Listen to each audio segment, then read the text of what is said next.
In the narrow, dusty alleys of Rome, young Gaius Julius Caesar was never just an ordinary boy. His eyes held a spark that reached for the stars. His journey began with a narrow escape from the tyrant Sulla, leading him into the lonely mountains and across treacherous seas. Even when captured by pirates, Caesar didn't flinch. Instead, he laughed at his ransom price, commanding his captors to double it. They thought it was a joke, but Caesar never jokes about his dignity.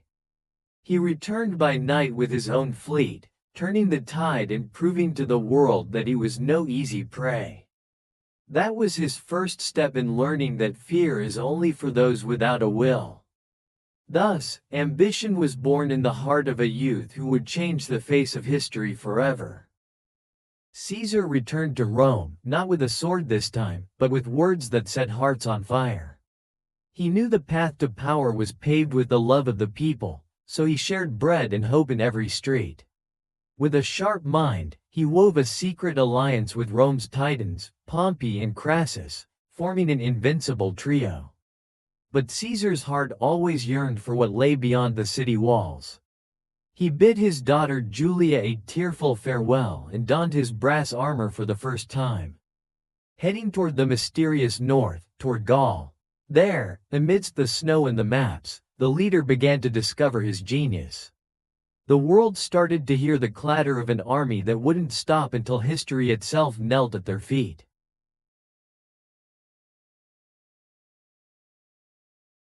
10 years of iron and fire in the dense forests of Gaul. Caesar wasn't a leader who commanded from afar. He slept in the mud with his soldiers and crossed raging rivers before them. He built bridges where everyone said it was impossible and besieged fortresses thought to be impregnable. In moments of despair and heavy rain, his voice was the thunder that restored strength to his exhausted men.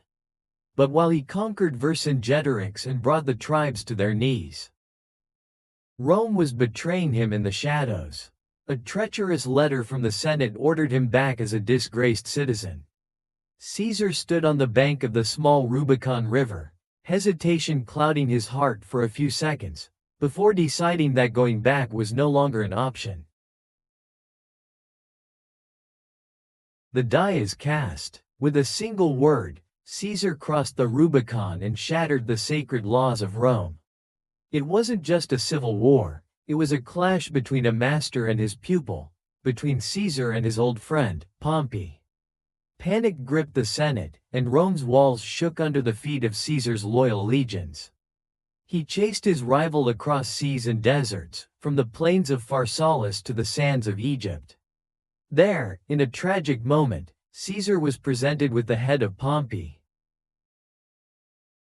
He felt no victory. Instead, he wept for a friend who had lost his way.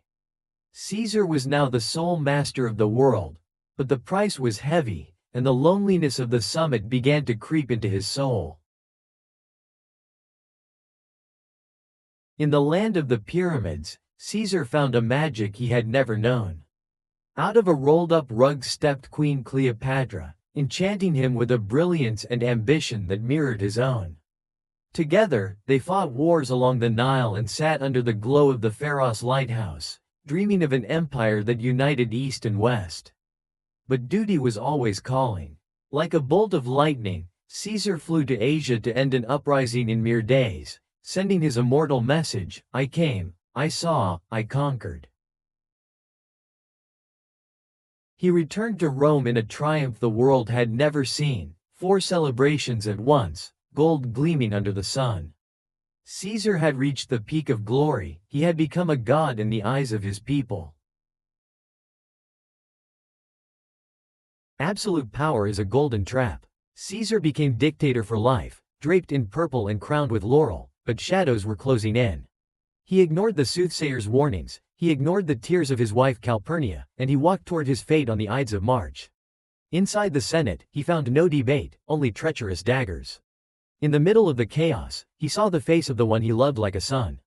Brutus. With his final words, "Et tu, Brute," Caesar surrendered not to death, but to betrayal. The Great One fell at the base of his old rival Pompey's statue. The man's life ended, but the legend of Caesar began, an eternal story of glory, sacrifice, and the high price of a crown.